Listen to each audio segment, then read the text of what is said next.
Msikilizaji, leo tuko katika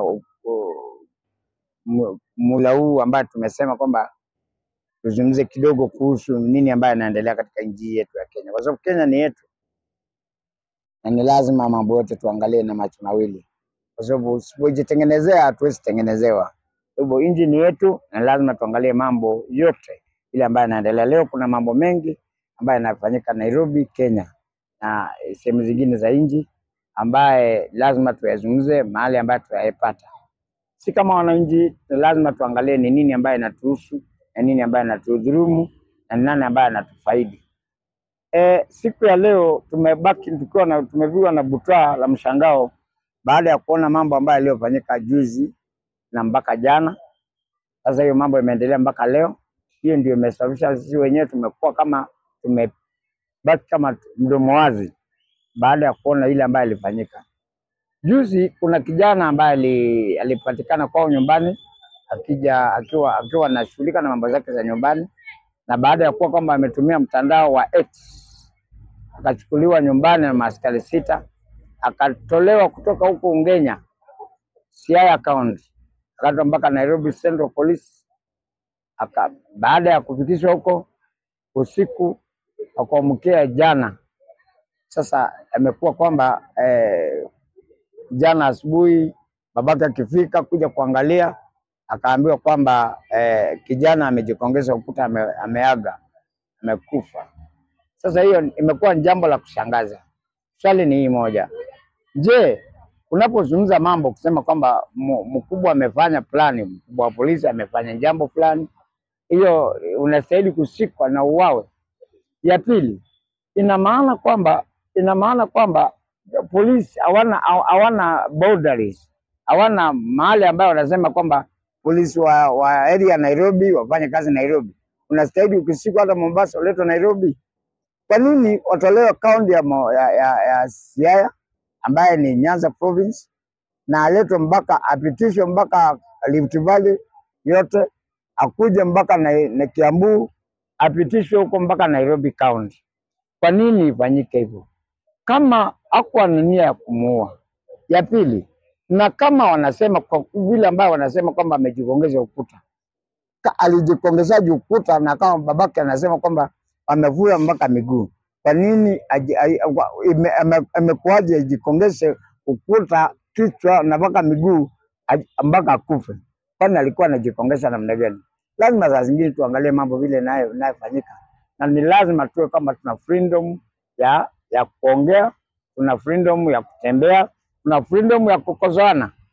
Kwa sababu kama wewe umeajiriwa na serikali, uwe kama umeajiriwa kama polisi, uajiriwe kama county commissioner, sub county commissioner, uajiriwe yote ambayo utakayoajiriwa, ni lazima uwe unaelewa umeajiriwa na sisi wananchi, na ustahili kwamba kuwa kama wewe umepatikana njia ya udhuluma udhulumiwe kwa sababu ati wewe umepata njia ya kudhulumu wenzako.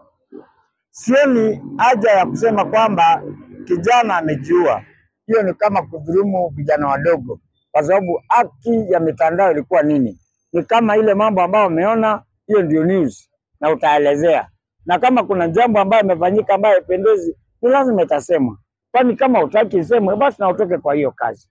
Kwa hivyo ile kitu ambayo nasema, naomba serikali ya Kenya pamoja na wananchi wa kawaida, human defenders, yote tuungane pamoja, tuhakikishe kwamba hao ambao wanayedhulumu tumewasukuma mpaka kwa ukuta. Nimepata fununu kwamba IG Inspector General ameenda akajaribu kususpend wale ambaye walikuwa duty wakati huo, lakini hiyo haijatosha. Inastahili kuwa kwamba wale ambao walikuwa kuanzia hiyo polisi wako huko Ungenya na wale wako hapa Nairobi, wale ambao walihusika mpaka wenye hizo magari, mwenye polisi hiyo gari aelezee ukweli na awe funzo kwa wengine kama itawezekana, ili tuweze kuweka nchi kwa njia inayofaa. Hatuwezi kaa nchi yetu tuweke kama nchi ya majambazi, nchi ya kwamba ukiongea jambo udhulumiwe. Ya pili, kwa nini serikali ya Kenya huwa mara mingi inajaribu kudhulumu vijana? Kwa nini huwa kama kila wakati wanafanya vijana ni kama maadui wa serikali, wakati ambao wanayezungumza mambo zao, wakati ambao wanazungumza haki zao, wakati ambao wanajaribu kuelezea haki zao, na ila wanadhulumiwa kila kukicha. Kwa sababu huwezi kuniambia kwamba kijana mdogo kama huyu mwenye miaka 31 jamani, umuue kwa sababu ya kusema ukweli. Kama amesema ukweli, wewe mwenyewe unatumia njia isiyofaa, makosa iko wapi? Kama utaki useme, usiwache kufanya mabaya. Kama ala sivyo uache kazi. Kama wewe ni lazima udhulumu watu. Kwa sababu hiyo nasema na nataka kuambia ukweli. Kwa kweli mtaoa watu wengi. Ukitaka hata mimi mwenyewe kunikujia sawa. Lakini ukweli utasema na hiyo mambo itasema. Kama wewe mwenyewe uko tayari kudhulumu, na sisi tuko tayari kusema. Nasema hivi, hii Kenya ni yetu na hatuwezi ama. Ukweli utasema, utafanya vile ambao utakayofanya, lakini ukweli utasema. Ile mambo ambayo ilikuwa ya enzi za Moi hautarudisha. Tutang'ang'ana na wewe mpaka tuhakikishe ukweli umeona ukweli wa mambo. Kwa sababu Kenya ni yetu na lazima tutasema.